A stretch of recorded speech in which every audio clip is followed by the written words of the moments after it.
everybody. I have given the onus to not allow you to slumber into an afternoon post-lunch siesta. Okay? So high energy versus low energy acetabular fractures.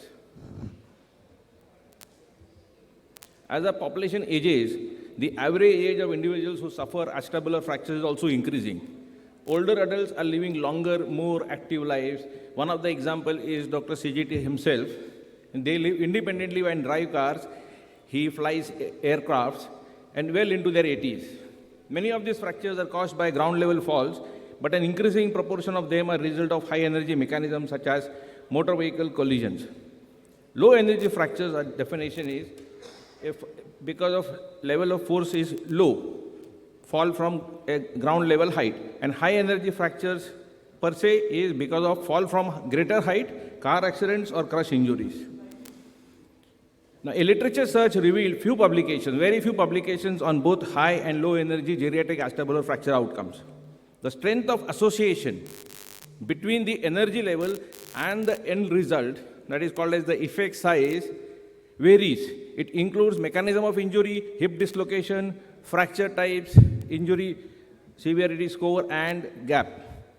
In one case study, they found that high and low energy mechanisms of fracture resulted in differing fracture patterns, with 50% of high energy fractures demonstrating a posterior wall pattern, while the low energy mechanisms primarily demonstrated an anterior wall fracture. A couple of studies, meta-analysis, the chart here shows that you have a very high proportion of, in the low energy group, anterior wall, anterior column with posterior hemitransverse fractures. It's nearly 53% in all. The second study also shows that fractures involving anterior column and anterior wall is equivalent to 63.5% in age group above 60. So why is it important to know? So let us begin by studying one of my cases. So this is a 79-year-old gentleman who climbed a ladder and he had a fall from the upper rung of the ladder, almost 4 feet height. Now here you can see it's a pure anterior column fracture with the quadrilateral piece being depressed. You see a gull sign, but with the wings quite wide apart. This is what we went and did. Through the anterior ilo-inguinal approach, we went in and plated. I sometimes use a cage, like what we do in spine. We do it here sometimes, because he was an osteoporotic patient. But unfortunately, it did not succeed, and it went into an arthritic development where you see the head being eaten away. Now, what was the reason of failure? Similar fracture in a younger age group would have really have a better result, but in this case was not so. So a literature search was found, but then I found very limited research papers. Meta-analysis and articles on high or low energy acetabular fractures were very much less in amount available. So what they suggested is that treatment outcomes are reported to be inferior to those achieved in younger patients. In one of the case series, older adults who sustained high energy acetabular fractures were noted to show higher overall rates of poor outcomes, such as infection, arthritis, heterotropic bone formation, when compared with low energy mechanisms. Others have reported that surgery leads to more complications in geriatric population. Still, it is considered as a standard of care in even the elderly. So how do you manage? With such an analysis of all the studies that underwent, then whether in the initial stage my management was wrong or what. So then the question arises, how do you manage such a case? So either you go the non-operative way, wherein you involve bed rest, traction, crutches, and bed-to-chair management. The research again showed that non-operative management demonstrated significantly higher mortality rate than those who underwent operative treatment. Another study shows in the low energy cohort patients that who were not taken for surgery because of medical comorbidities or some other reasons, the 1 year mortality rate was very high. And Letournel in his initial days has suggested that above 60 we should not operate it, but now that is not the standard that is followed. So the next is operative protocol, operative method. When do you operate such patient? Whether you really operate or not. What are the protocols? What are the guidelines that have been stated? So researchers again found pre-surgical fractures, such as surgical delay, to be significant predictors for patient outcome and major systemic complications. So the best practices that are followed for hip surgeries, wherein you have certain set protocols, timing of surgery, and particular algorithm that is to be followed, such protocols need to be followed even in acetabular fractures. So what are the surgical options that we have? Open reduction and internal fixation. The studies suggested the surgical indications for acetabular fractures have continued to evolve. Mata et al. Reported that surgery should be performed in majority of the acetabular surgery and demonstrated congruency of femoral head to within 3 millimeters, had showed good results.